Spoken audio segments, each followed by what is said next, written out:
Comienza el Catecismo de la Iglesia Católica. Un programa dirigido por el Padre Luis Fernando de Prada.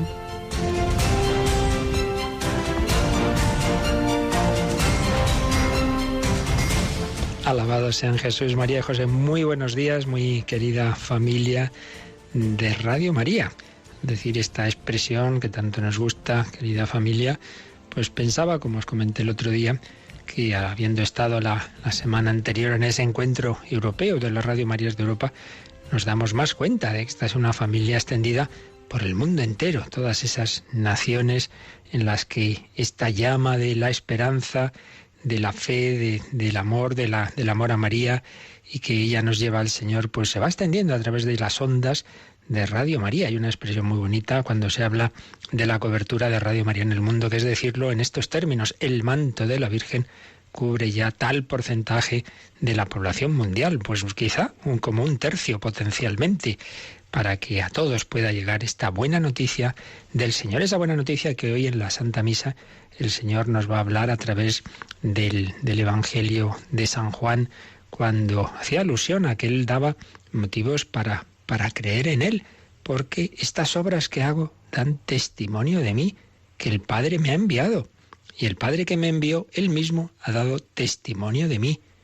Pero no creían en Él, y entonces les dice unas palabras muy duras a aquellos con los que discutía el Señor: nunca habéis escuchado su voz, ni visto su semblante, y su palabra no habita en vosotros, porque al que Él envió no lo creéis. Estudiáis las Escrituras pensando encontrar en ellas vida eterna, pues ellas están dando testimonio de mí y no queréis venir a mí para tener vida.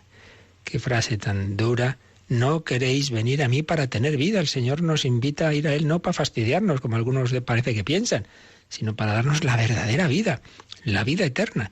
Y puede ocurrir que uno esté encerrado en su libro, dice: estudiáis las Escrituras pensando encontrar en ellas vida eterna. El cristianismo no es, aunque se diga muchas veces, una religión del libro, la religión de una persona viva que conocemos especialmente a través del Nuevo Testamento, pero antes de que estuviera escrito el Nuevo Testamento ya había cristianos, ya había quien daba la vida por Cristo, porque lo esencial es Cristo resucitado y vivo, al que amaron, al que siguieron antes de que se escribieran esos libros sobre Él. No es una religión del libro, la religión de una persona viva. Tenemos con nosotros a Cristina Rubio. Buenos días, Cristina. Muy buenos días, padre. Y tenemos esa suerte, ¿verdad?, de que antes de hacer este programa podemos saludar a nuestro Señor Jesucristo resucitado y vivo en la capilla. Sí, la verdad es que es un regalo por el que doy gracias todos los días. Eso de tener ahí al Señor, en nuestro caso acá, en la capillita de Radio María, y en tantas capillas, ¿verdad? Pues está vivo, está de verdad, que eso es lo importante. Habrá personas que con poquita formación, incluso analfabetas, y que no puedan leer la Escritura, pero saben que ahí está Jesús resucitado y vivo, Jesús cuya muerte, pasión, muerte y resurrección vamos a celebrar dentro de unos días, y vamos a recordar, si te parece, que en estos próximos días tenemos pues muchos elementos que nos van a ayudar a vivir mejor estos días santos. Bueno, para empezar, como todos los viernes, ¿qué tenemos mañana? Pues a las 6 de la tarde ya saben nuestros oyentes que en Cuaresma pues rezamos juntos el Vía Crucis todos los viernes a las 6 de la tarde. Mañana ese Vía Crucis a las 6, y la semana que viene es la semana grande de meditaciones en Radio María. Empezamos esos ejercicios espirituales que ya llevamos haciendo unos cuantos años y que ayudan tanto a la gente. Tenemos 4 tandas a lo largo de todo el día. Ajá, que son desde la mañanita, 12:30 la primera, ¿verdad? Sí, la primera, que este año va a ser del padre Juan del Rey, un sacerdote de la diócesis de Getafe, para los enfermos e impedidos especialmente, aunque como ya saben nuestros oyentes, pues son ejercicios espirituales que podemos hacer todos, la tanda que mejor nos venga, pero esa está enfocada pues más a ese tipo de personas que están en casa y que se encuentran enfermas y no pueden salir ni irse a hacer ejercicios fuera. Y por la tarde un director de lujo. A las 6 de la tarde, Monseñor Juan Antonio Martínez Camino, sí, jesuita y, como saben, obispo auxiliar de Madrid. Que especialmente se dirigirá a los sacerdotes, vida religiosos, consagrada. Vida consagrada, pero como bien dices, obviamente a todos servirá. Y por la noche un sacerdote que tú conoces personalmente y que tenemos en Radio María. Sí, el conductor del programa La Luciérnaga, el padre José Ramón Velasco, pues va a impartir esa tanda a las 11 de la noche, pues dirigida especialmente pues a la familia, porque es como el horario en el que más las familias ya han llegado a casa, los niños ya se han metido en la cama y los padres de familia pues pueden dedicar ese ratito a prepararse para la semana grande de Semana Santa. 11 de la noche en la península, evidentemente 10 de la noche en Canarias, como todos los demás horarios, una hora menos allí. Y de madrugada tenemos unas grabaciones que nos ha dado el padre López Quintas, este sabio padre mercedario, catedrático emérito, y eso lo emitimos ¿a qué hora entonces? A las 4 de la madrugada. Para los que pues trabajan de noche, nos acordamos mucho de nuestros taxistas y camioneros sobre todo, ¿no? Y de la gente que está en seguridad, gente que trabaja de noche y que puede tener pues esa hora de las 4 de la madrugada para también prepararse para la Semana Santa. Sin olvidarnos de que esa hora de aquí, en el continente americano, es claro, bastantes horas antes, y muchos nos siguen a través de Internet. Así que a todas las horas uno puede pillar alguna o varias de nuestras tandas de ejercicios para que esta última semana de Cuaresma nos preparemos bien a celebrar la Semana Santa. Ese aspecto, un punto central del misterio pascual, de la redención de nuestro Señor Jesucristo. Este Jesús al que han descubierto tantas personas, convirtiéndose a él como Saulo, y en esta primera sección pues muchas veces traemos estos casos de conversión, y ayer comenzábamos precisamente la de un judío que llegó a conocer a Jesús, Carl Sten. Pues vamos a seguir con el relato de su conversión, Carl Sten.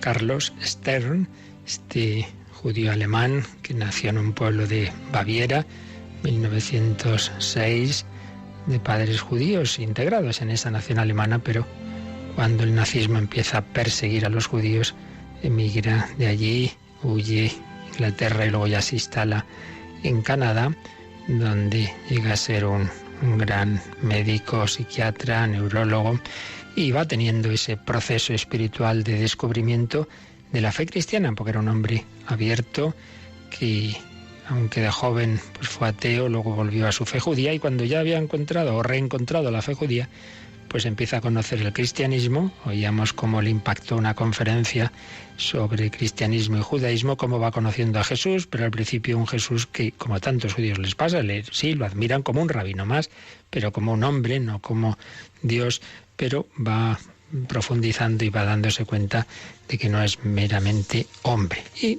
estábamos leyendo algunos apuntes del relato de su propia conversión, y concretamente vamos a leer este párrafo en el que estaba pues dando vueltas a ese misterio de la divinidad de Jesucristo.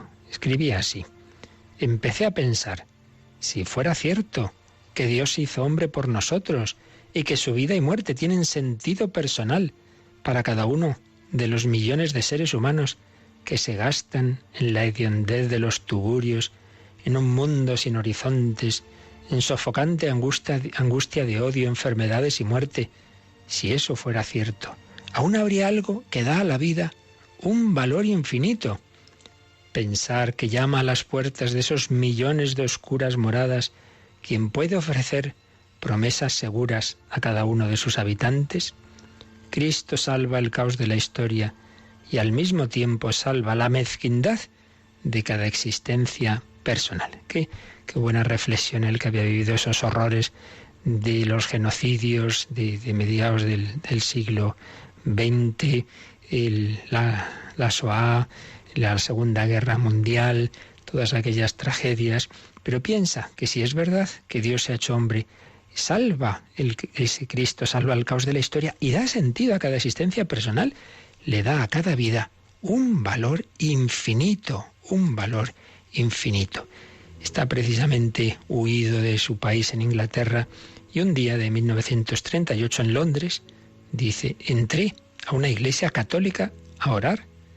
Oraba en el altar derecho. No tenía idea exacta de ello, pero creía de algún modo en el poder de la oración.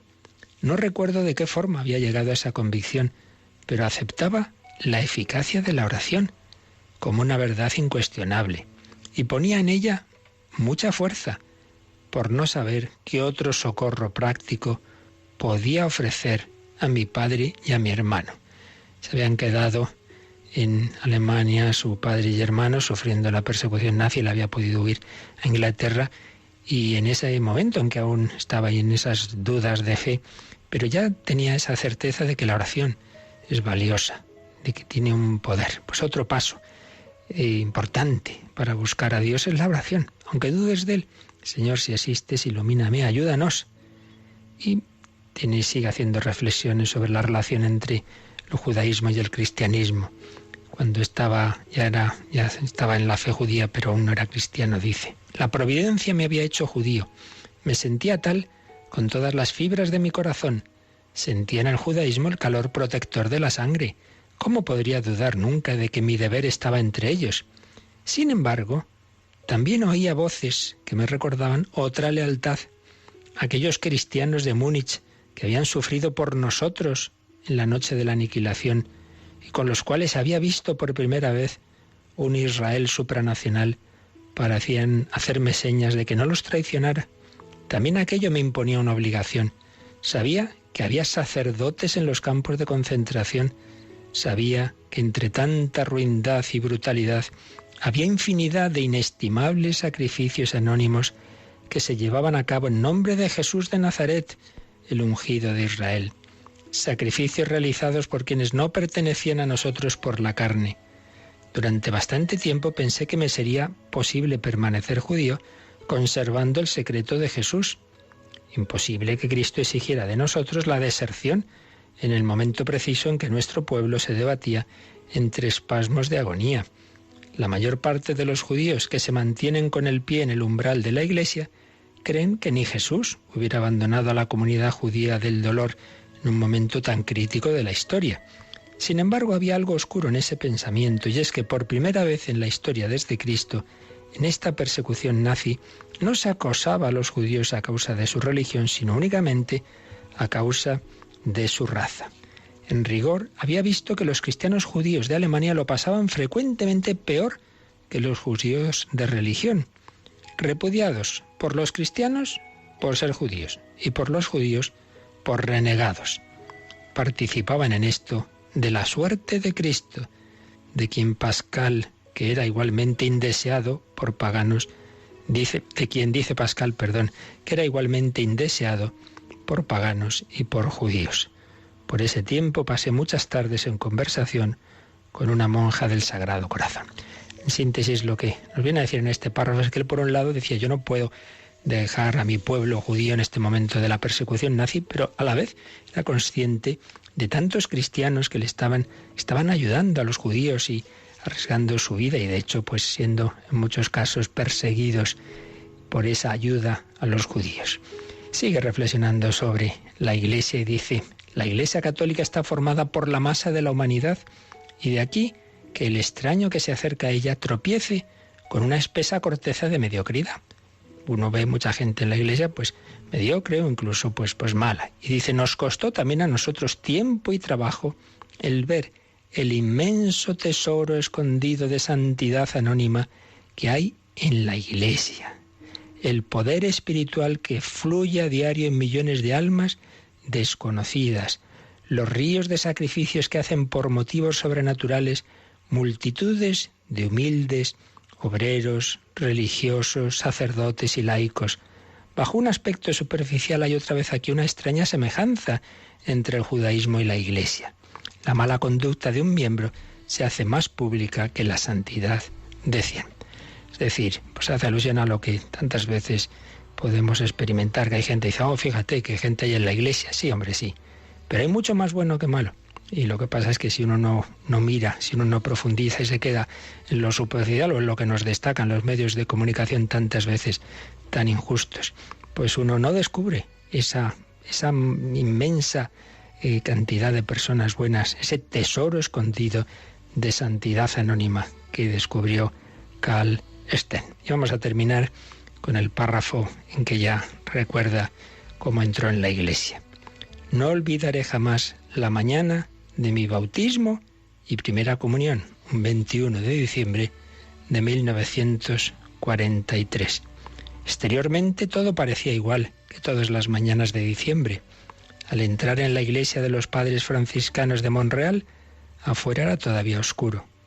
Dentro estaba la aglomeración de pueblo que uno encuentra siempre en todas las iglesias católicas, en los distritos más poblados de las grandes ciudades.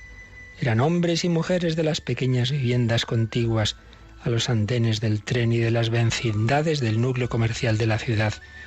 Algunos parecían empleados de un hospital vecino. Iban a misa temprano, después de trabajar toda la noche.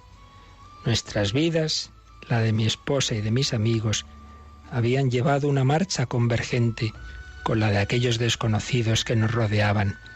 También sentí como si estuvieran con nosotros mis padres, mis amigos, Jacques Maritain, Dorothy Day, las piadosas sirvientas de casa de nuestra infancia. Sobre una cosa no tenía la menor duda. Nosotros habíamos corrido acercándonos o alejándonos de Cristo, pero Él había estado siempre en el punto céntrico de los acontecimientos. Pues una historia personal con cada uno de nosotros, con cada miembro de esta humanidad, miles de millones de personas. El Señor tiene sus caminos, tiene esa historia que quiere realizar con nosotros, dependiendo también de nuestra respuesta libre, pero lo cierto es esta conclusión que nos ha ofrecido este judío converso al cristianismo. Nosotros habíamos corrido acercándonos o alejándonos de Cristo, pero Él había estado siempre en el punto céntrico de los acontecimientos, como ha estado, querido oyente, y está en el centro de tu vida.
Cristo está en el centro de la historia y en el centro de cada una de nuestras historias. Lo que pasa es que muchas veces no nos enteramos, no lo descubrimos. Hay que abrir el corazón, hay que buscarle, hay que hacer oración, hay que pedir luz al Señor. Pero sí, está ahí porque está resucitado. Y es lo que estamos viendo en el Catecismo, que Jesucristo murió por cada uno de nosotros, su alma descendió al Seol, anunció la buena noticia a todos aquellos que esperaban la redención, y al tercer día resucitó. Dejó huellas en la historia, el sepulcro vacío, las apariciones, pero es un acontecimiento que, siendo histórico, a la vez es trascendente. Ayer empezábamos a explicarlo, pero vamos a releer, Cristina, este número 647 que tiene este título, la resurrección como acontecimiento trascendente. Qué noche tan dichosa, canta el himno Exultet de Pascua. Solo ella conoció el momento en que Cristo resucitó de entre los muertos. En efecto, nadie fue testigo ocular del acontecimiento mismo de la resurrección, y ningún evangelista lo describe. Nadie puede decir cómo sucedió físicamente, menos aún su esencia más íntima, el paso a otra vida. Fue perceptible a los sentidos. Acontecimiento histórico demostrable por la señal del sepulcro vacío y por la realidad de los encuentros de los apóstoles con Cristo resucitado. No por ello la resurrección pertenece menos al centro del misterio de la fe, en aquello que trasciende y sobrepasa a la historia. Por eso, Cristo resucitado no se manifiesta al mundo, sino a sus discípulos, a los que habían subido con él desde Galilea a Jerusalén y que ahora son testigos suyos ante el pueblo. Así pues, acontecimiento simultáneamente histórico y trascendente. histórico en cuanto deja esas señales en la historia. El sepulcro vacío y sobre todo el cambio de esas personas que se han encontrado con Jesús. Unos encuentros con Cristo resucitado que no son una imaginación subjetiva de uno por ahí que está delirando, sino que han tenido muchas personas muy sensatas, muy incrédulas, particularmente pues algunos de esos apóstoles, como sobre todo Santo Tomás, pero que lo han visto todos, y hay apariciones incluso colectivas del Señor, que han cambiado sus vidas, que han dado la vida por ese resucitado.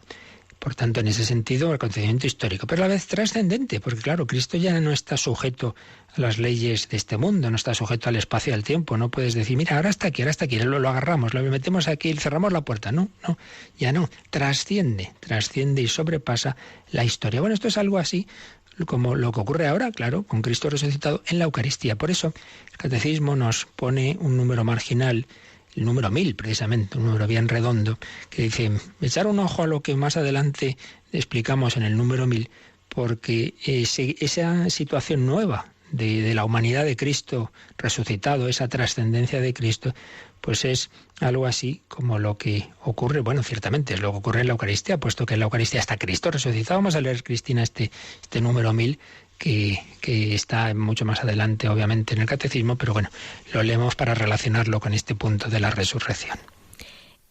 ¿Cómo ocurrirá la resurrección? Sobrepasa nuestra imaginación y nuestro entendimiento. No es accesible más que en la fe, pero nuestra participación en la Eucaristía nos da ya un anticipo de la transfiguración de nuestro cuerpo por Cristo. Pone una cita de ese Santo Padre de los primeros siglos de la Iglesia, San Ireneo de León. Así como el pan que viene de la tierra, después de haber recibido la invocación de Dios, ya no es pan ordinario, sino Eucaristía, constituida por dos cosas, una terrena y otra celestial. Así nuestros cuerpos que participan en la Eucaristía ya no son corruptibles, ya que tienen la esperanza de la resurrección. Con lo cual, si os dais cuenta, aquí estamos relacionando, el Catecismo está relacionando tres verdades. Una, la resurrección de Cristo. La resurrección de Cristo que le constituye a su cuerpo, a su humanidad, en una situación trascendente, gloriosa, una forma de ser, un estado que no es el que conocemos de esta vida, sino que es una situación nueva, sin dejar de ser un cuerpo humano, un alma humana, una naturaleza humana. Sin embargo, tienen una dimensión gloriosa en la que el Espíritu domina por completo al cuerpo. Primera verdad, la resurrección de Cristo. Segunda, la Eucaristía. Dice San Ireneo, en la Eucaristía vemos algo de esta tierra, de este mundo, pan y vino. Hay una realidad terrena, pero hay una realidad celestial. Ya no es pan ordinario, sino Eucaristía, es decir, el propio Cristo resucitado. Y tercera verdad, la que esperamos para el fin de los tiempos, nuestra propia resurrección.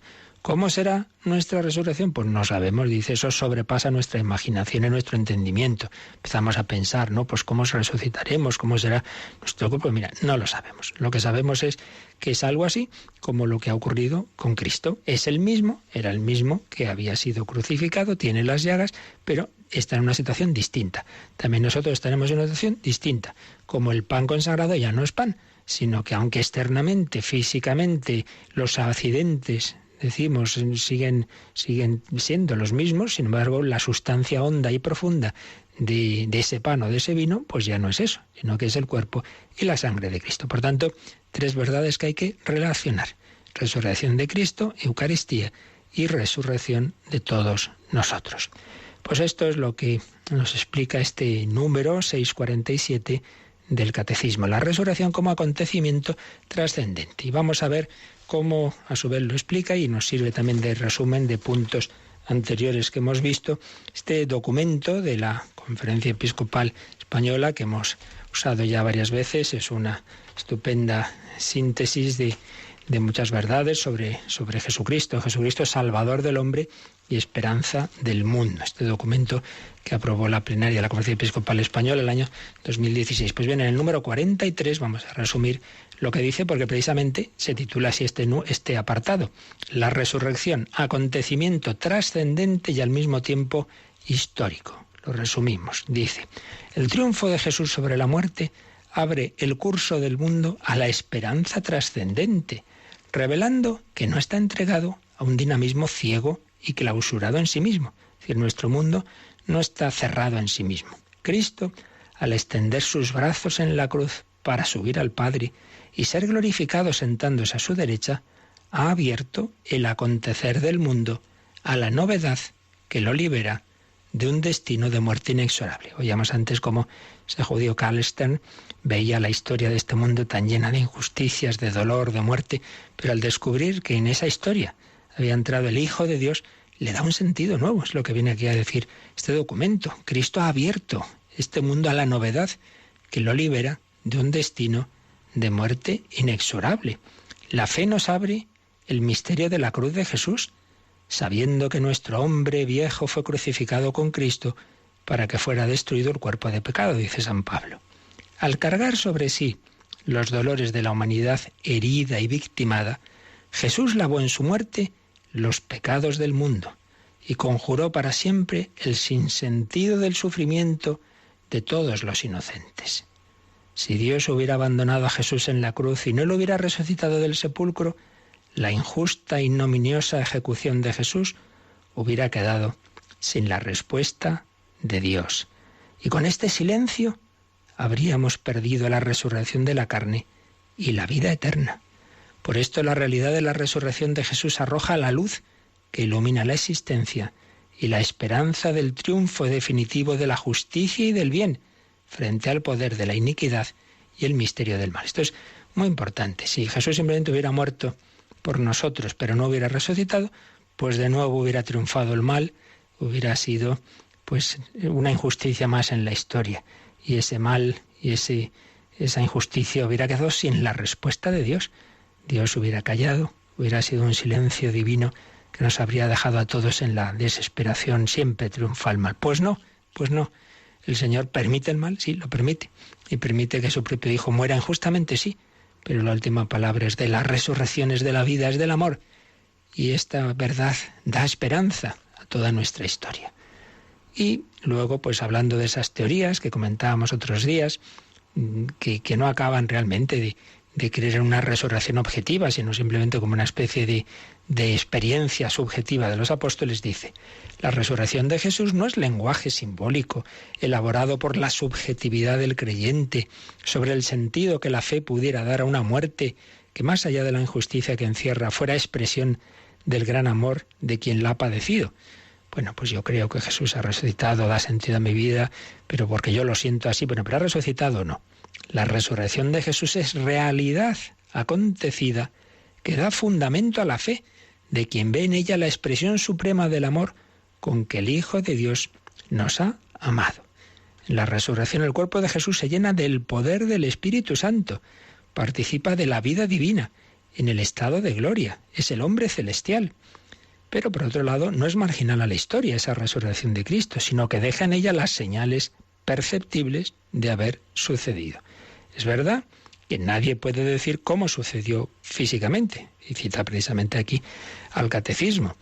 La resurrección es acontecimiento que, si bien trasciende el curso ordinario de la historia, deja, sin embargo, en ella las señales experienciales de lo objetivamente acontecido en el cuerpo de Jesús, las apariciones y la noticia del sepulcro vacío.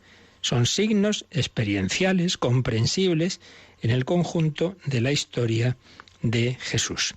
Cuando hay quien dice que los únicos acontecimientos históricos que están en la base de la fe son la muerte de Jesús en la cruz y la fe pascual de los discípulos, lo que en realidad sucede es que la fe crea la resurrección. ¿Qué quiere decir esto? Pues con esas teorías que dicen, mire, lo único seguro es que Jesús murió y que luego hay apóstoles que decían que ha resucitado. Entonces, bueno, ¿qué pasa? Pues que esa subjetividad, esa fe de los apóstoles es la que hace imaginar que ha resucitado. No, es al revés. Es que la resurrección es la que genera esa fe de los apóstoles y discípulos. La resurrección es el acontecimiento, dice este documento, el acontecimiento que genera y da fundamento a la fe de los discípulos en Jesús y los fortalece para superar el escándalo de la cruz, porque en verdad el sepulcro estaba vacío y el resucitado les salió al encuentro. No fue que se lo imaginaron porque necesitaban que Jesús hubiera resucitado. No, si no estaban los pobres para nada. ¿Cómo van a salir a predicar esa resurrección de Jesús los que habían salido corriendo cuando aún estaba él vivo? ahora que está muerto, van a inventar que ha resucitado y a morir por ello. Dios no abandonó el cuerpo de Jesús en la putrefacción del sepulcro, sino que con la resurrección lo libró de ello. Y se cumplía así en el resucitado el anhelo del salmista, ese Salmo 16:15 que dice: mi carne descansa esperanzada, porque no me abandonarás en la región de los muertos, ni dejarás a tu fiel conocer la corrupción. Así pues, es un acontecimiento de salvación, que tiene como sostén la naturaleza humana del Hijo Eterno, porque es inseparable de la carne que hizo suya, cuando la recibió de la Virgen María. Es la humanidad inseparable de la divinidad de Cristo, sin mezcla ni confusión, por cuyo medio la divina persona del Redentor realizó nuestra salvación, pues su humanidad unida a la persona del Verbo fue instrumento de nuestra salvación. Hemos sido salvados por un hombre que es Dios, por una persona divina que ha asumido una humanidad cuerpo y alma, una humanidad que ha vivido una vida humana como la nuestra, que ha trabajado, que ha sufrido, que ha muerto y que ha resucitado. Esta es nuestra fe y este es el Jesús al que seguimos y el Jesús que podemos comulgar. Por eso esa bella oración tantas veces la habremos rezado, y el que no, que se la aprenda y la rece. El alma de Cristo, pues es una preciosa expresión de nuestra fe en ese Jesús que es Dios, que es hombre, que tiene cuerpo, que tiene alma. Esa oración que San Ignacio aconseja, y tanto la aconseja que quien se cree que es suya, no es suya.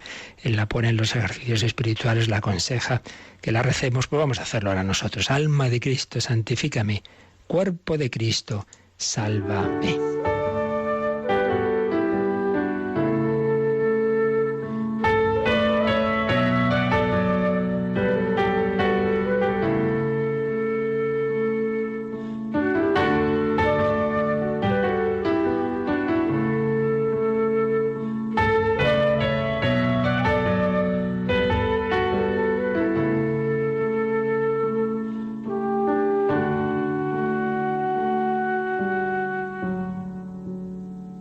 Alma de Cristo, santifícame. Cuerpo de Cristo, sálvame. Sangre de Cristo, embriágame. Agua del costado de Cristo, lávame. Pasión de Cristo, confórtame, oh buen Jesús, óyeme, dentro de tus llagas, escóndeme, no permitas que me aparte de ti, del enemigo, defiéndeme. Mi muerte, llámame y mándame ir a ti para que con tus santos te alabe por los siglos de los siglos. Amén.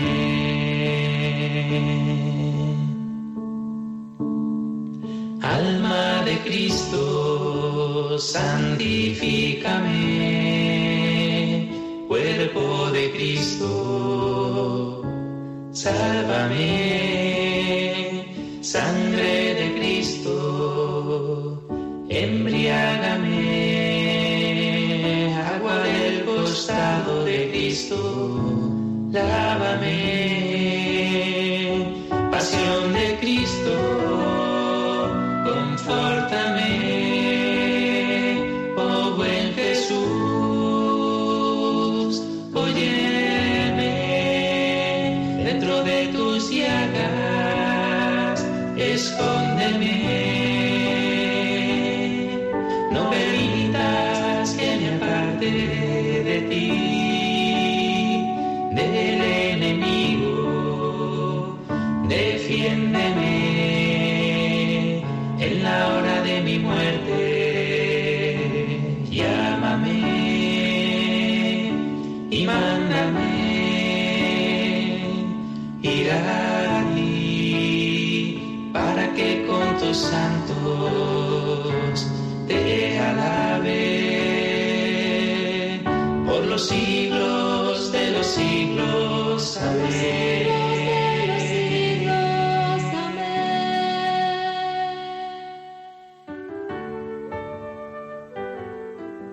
El Catecismo de la Iglesia Católica en Radio María. Alma de Cristo, santifícame, en esta bella interpretación de un matrimonio de Sergio y Amaya, que también se han encontrado con Cristo. Jesucristo resucitado sale a nuestro encuentro. Estamos en este artículo del credo que nos explica el Catecismo: al tercer día resucitó de entre los muertos. Y este artículo tiene 3 apartados. Hemos terminado el primer apartado, que se titula El acontecimiento histórico y trascendente. A su vez, dentro de él hemos visto el sepulcro vacío, las apariciones del resucitado, el estado de la humanidad resucitada de Cristo y finalmente la resurrección como acontecimiento trascendente. Pues vamos al segundo apartado. Todo esto que hemos estado viendo que ocurrió, esa resurrección de Cristo, ¿quién la ejecutó? ¿Quién la hizo? Este apartado se titula La resurrección, obra de la Santísima Trinidad.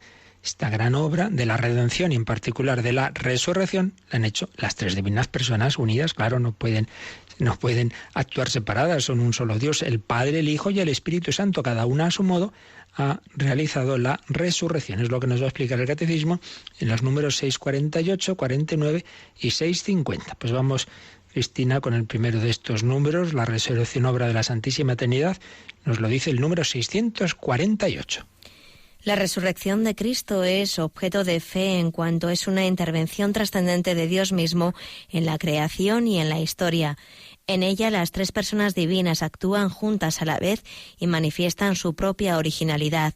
Se realiza por el poder del Padre, que ha resucitado a Cristo, su Hijo, y de este modo ha introducido de manera perfecta a su humanidad, con su cuerpo, en la Trinidad. Jesús se revela definitivamente Hijo de Dios con poder, según el Espíritu de Santidad, por su resurrección de entre los muertos. San Pablo insiste en la manifestación del poder de Dios por la acción del Espíritu que ha vivificado la humanidad muerta de Jesús y la ha llamado al estado glorioso del Señor.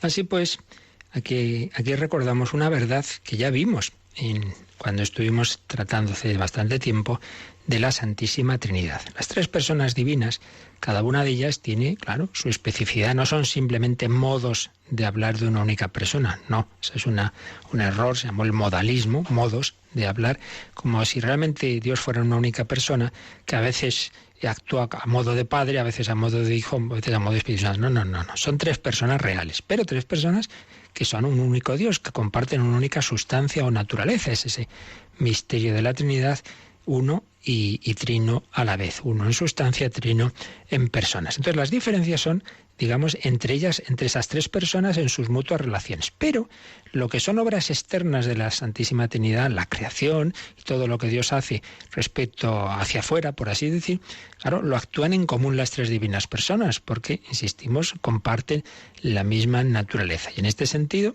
pues la obra de la redención pues la han hecho las 3 divinas personas. Es cierto que solo una, la segunda, es la que se ha hecho hombre, ciertamente, pero de una manera o de otra las 3 personas divinas actúan siempre unidas.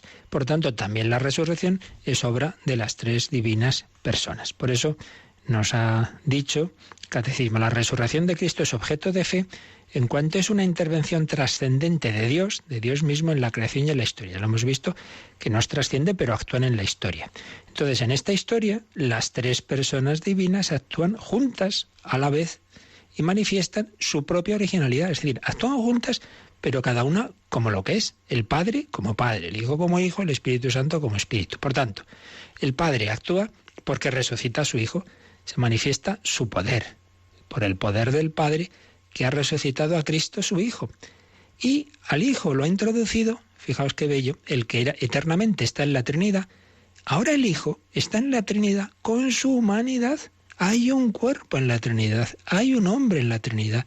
El Hijo estaba siempre, el Hijo eterno de Dios es eterno como el Padre. Ya me lo he dicho muchas veces, nos hacemos aquí líos, porque claro, entre nosotros primero existe un Padre y luego el Padre tiene un Hijo. Cuando tiene una madurez, tiene un hijo. No es así en Dios. Eternamente el Padre está engendrando al Hijo. El Padre es Padre eterno porque eternamente tiene un Hijo. Está generando, procede de su sustancia eterna el Hijo. Eternamente está el Hijo. Pero lo que no es eterno es que el Hijo ahora tiene también su humanidad. En la Trinidad, en el cielo, hay un hombre. En la Santísima Trinidad es a la derecha del Padre el hombre Cristo Jesús, Hijo de Dios.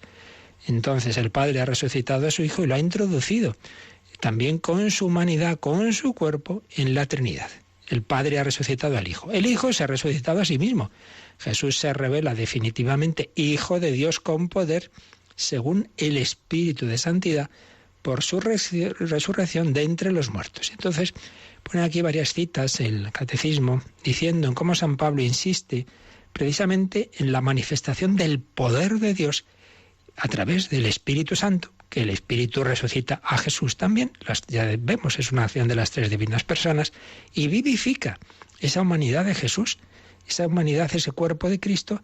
Podríamos decir las tres cosas son correctas. Primero, que lo ha resucitado, el Padre ha resucitado a su Hijo, lo ha despertado a su Hijo. Segundo, que Jesús se ha resucitado a sí mismo. Tercero, que el Espíritu Santo ha vivificado el cuerpo de Cristo. Las tres cosas son verdad. Las tres divinas personas han actuado en esa vivificación, en esa resurrección de Jesús. Estas citas que dice aquí el Catecismo, insistiendo en la manifestación de la verdadera vida y poder de Dios en la resurrección de Cristo, vamos a leerlas. Vienen aquí en este número pues varias cartas de San Pablo. En Romanos 6:4 dice, pues por medio del bautismo fuimos juntamente con él sepultados en su muerte, para que así como Cristo fue resucitado de entre los muertos por la gloria del Padre, así también nosotros caminemos en una vida nueva. Aquí se nos dice que Cristo fue resucitado por la gloria del Padre. En 2 Corintios 13:4, es cierto que fue crucificado en razón de la debilidad. Era hombre, en ese sentido era débil, pero vive por el poder de Dios. Vive por el poder de Dios. Y también nosotros, que participamos de su debilidad, viviremos con él por el poder de Dios. Aquí se subraya el poder de Dios en la resurrección de Cristo, como se manifestará en la nuestra. También habla San Pablo en su preciosa carta a los Filipenses de que él lo que busca es conocerle, conocer a Jesús en persona y la fuerza de su resurrección y la comunión con sus padecimientos, hasta configurarme con su muerte. Aquí lo que el Catecismo quería al traer esta cita es porque habla de la fuerza de su resurrección. De nuevo es esta insistencia en que se ha manifestado el poder de Dios en la resurrección de Cristo. Y vamos a coger una cita más larga, muy bella, de la carta a los Efesios 1, capítulo 1 y a partir del versículo 18. Que iluminados los ojos de vuestro corazón, sepáis cuál es la esperanza a la que os llama, cuál la riqueza de la gloria de su herencia en el pueblo santo, y cuál la extraordinaria grandeza de su poder con respecto a nosotros, los que creemos, según la eficacia del poder de su fuerza que desplegó en Cristo, resucitándolo de entre los muertos y sentándolo a su derecha en el cielo. ¿Veis? La eficacia del poder de su fuerza que desplegó en Cristo, resucitándolo de entre los muertos y sentándolo a su derecha en el cielo, por encima de todo principado, potestad, virtud y dominación, y de todo cuanto tiene nombre, no solo en este mundo, sino en el venidero, pues bajo sus pies puso todas las cosas, y lo dio por cabeza suprema a la Iglesia. Y finalmente el Catecismo cita la carta a los Hebreos, donde se nos habla de que a semejanza de Melquisedec ha surgido otro sacerdote, que ha llegado a serlo, no según una ley de preceptos carnales, sino según el dinamismo de una vida indestructible. Tú eres sacerdote eterno al modo de Melquisedec. Dinamismo de una vida indestructible.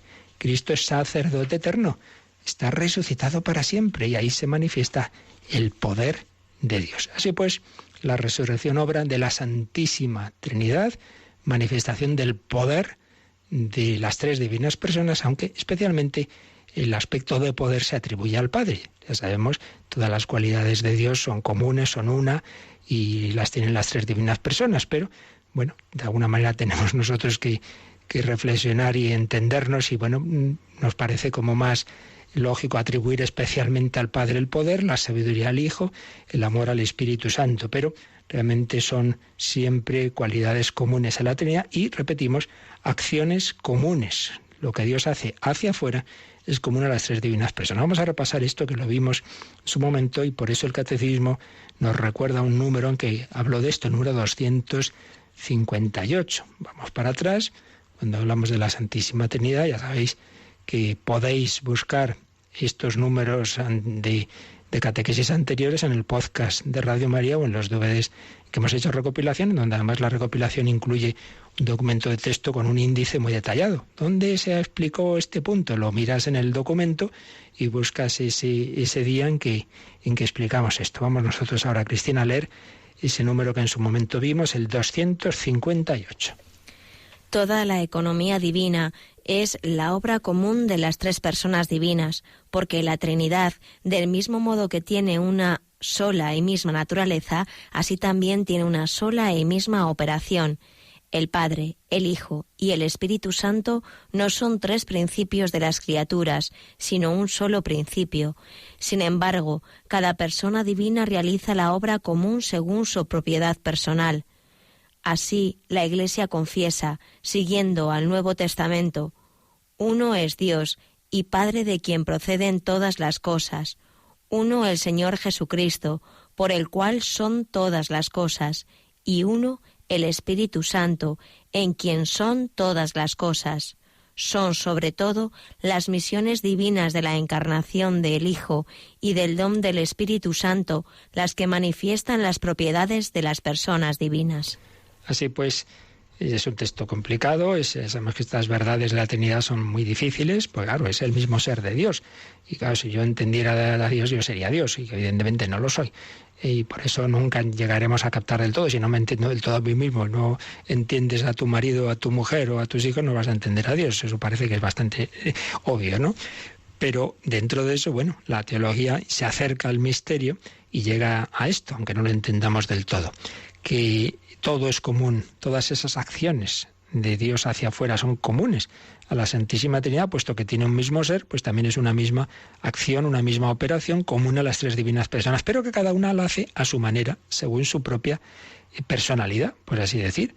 El Padre hace lo mismo que el Hijo y el Espíritu Santo, pero el Padre lo hace a modo paternal, el Hijo a modo filial, el Espíritu Santo a modo de ese sello de amor del Padre y del Hijo. Por tanto, esto que vale para todo, vale para la redención, vale para la encarnación, vale para la resurrección.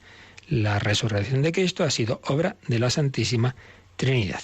¿Cómo será nuestra resurrección? Pues hemos hecho bastantes alusiones a ello también, y también aquí el Catecismo nos dice que nos miremos el número 989, porque en la teología, bueno, en general en todo estudio, es importante que relacionemos siempre todas las cosas, que nos demos cuenta, y concretamente en la fe es fundamental. Como la fe no es un invento nuestro, sino que es la verdad siempre es la misma y tiene todo que ver con todo está relacionado. Por eso vamos a ver cómo también esto se aplica a esto de que la resurrección de Cristo es obra de la Santísima Trinidad, pues también la nuestra.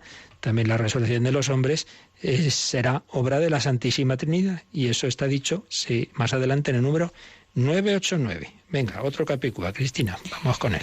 Creemos firmemente, y así lo esperamos, que del mismo modo que Cristo ha resucitado verdaderamente de entre los muertos y que vive para siempre, igualmente los justos después de su muerte vivirán para siempre con Cristo resucitado, y que Él los resucitará en el último día.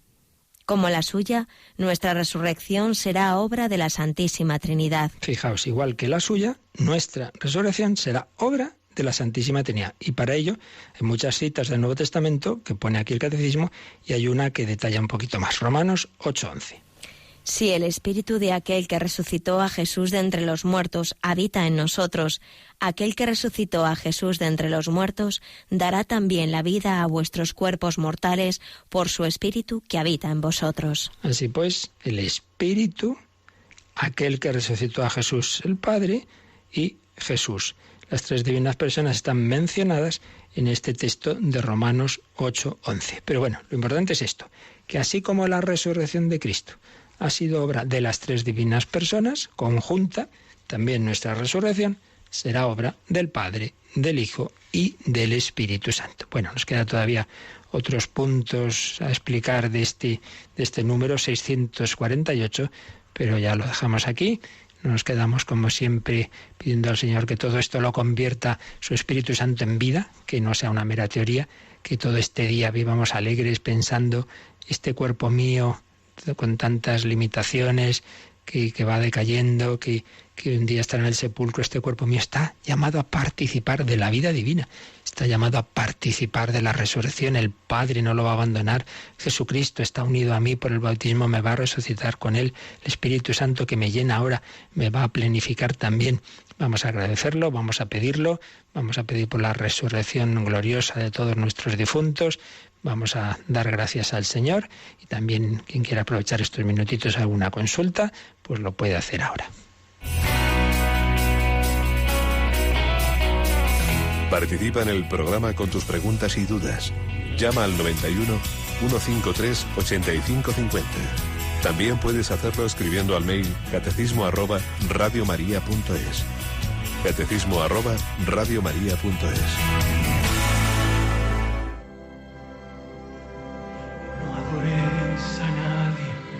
A nadie más que a Él. No adoréis a nadie más que a Él. No adoréis a nadie más. No adoréis a nadie más. No adoréis a nadie más que a Él. No fijéis los ojos en nadie más que Él. No fijéis los ojos en nadie más que Él. No fijéis los ojos en nadie más. No fijéis los ojos en nadie más. No fijéis los ojos en nadie más que en Él. No esperéis a nadie más que a Él. No esperéis a nadie más que a Él. No esperéis a nadie más. No esperéis a nadie más. No esperéis a nadie más que a Él. No adoréis a nadie más que a Él. No adoréis a nadie. No adoréis a nadie más que a Él, el Hijo de Dios hecho hombre, muerto y resucitado por ti y por mí. ¿Tenemos alguna llamada, Cris? Sí, la primera pregunta que tenemos es de José, de Tenerife, y quiere saber si la inocencia, cuáles son las características de la inocencia como virtud y si tiene semejanza con la tierna infancia. Bueno, la verdad es que no sé muy bien si entiendo la pregunta. La inocencia como virtud como tal, no, cuando hablamos de virtudes no hay una que llamemos la inocencia. En un sentido estricto sería no haber tenido nunca ningún pecado. Claro, eso solo se da en nuestro Señor Jesucristo y en la Virgen María, que sepamos. Entonces hay una oración muy bonita que dice: Señor, si no te hemos imitado en la inocencia, que te imitemos en la que nos acerquemos a ti por la penitencia. Es decir, yo no tengo la inocencia, he pecado. He tenido el pecado original y otros pecados. Pero es verdad que el Señor, el Espíritu Santo, es capaz de irnos purificando y llegar al final de nuestra vida a vivir una inocencia, a ser como niños. Si no os hicierais como niños en el sentido bueno del niño, es decir, que sin esa maldad, esa ingenuidad, ese confiar en Dios. Entonces, en definitiva, la inocencia real solo la tiene Jesucristo, la Virgen María, quizá no lo sabemos San José, pero el Espíritu Santo es capaz de darnos un corazón nuevo, un corazón puro, un corazón que no se deje llevar por las malas tendencias que tenemos, por el pecado original y por el ambiente de pecado y por nuestra propia historia, pero es capaz de crear en nosotros un corazón puro, inocente, sed como niños, vivir simplemente de la voluntad de Dios. No sé si respondo plenamente, pero por ahí creo que va la cosa. ¿Alguna cosita más? La siguiente es más fácil. Nos la hace Miguel, dice: ¿para casarse por la Iglesia hay que estar confirmado? Sí, Sí, es verdad que no es absolutamente imprescindible y de hecho, pues lamentablemente hay casos en que se hace sin estar confirmado y es válido el matrimonio. Pero el bautismo, confirmación y Eucaristía son sacramentos de iniciación, es decir, son los que nos van introduciendo en la vida cristiana. Y en cambio, matrimonio es sacramento de madurez, quiere decir, es como si dijéramos, para ser universitario hay que tener la EGB. Hombre, pues sí, claro, para entrar en universidad tienes que tener universidad y el bachiller. Mira, pero accedió por edad, por no sé qué otro camino y ha hecho la carrera. Bien, pues sí, pues también puede ser, pero no es lo suyo. Entonces, lo suyo es confirmarse antes. Entonces uno va a casar, no está confirmado, pues que hable con el párroco, porque también personas adultas hay formas intensivas de preparación que sin necesidad de estar como los niños o adolescentes 2-3 años, pues una preparación básica, primero eso, la EGB, ¿verdad?, de los conocimientos y vivencias básicas de la fe, para luego asumir un sacramento que no es ninguna broma, y es lo que se está insistiendo tanto últimamente, los sínodos, el Papa, los obispos, que hombre, los sacerdotes estamos 5, 6, 7, 8 años prepararnos de sacerdotes y en cambio para casarse, ¡hala!, así 3 días de cursillito como si fuera la cosa más fácil del mundo. Pues ya se ve que no es nada fácil, porque tantos matrimonios que van mal hay que prepararse mejor, y para ello también hay que recibir todos los sacramentos que nos ayudan, y uno de ellos la confirmación. Pues ¡hala!, a pedir al Espíritu Santo que nos ayude a todos a vivir bien este tiempo que nos queda de la Cuaresma, que también es una estupenda preparación a la vida intensa de la fe, la vida cristiana. La bendición de Dios Todopoderoso, Padre, Hijo y Espíritu Santo, descienda sobre vosotros. Alabado sea Jesucristo.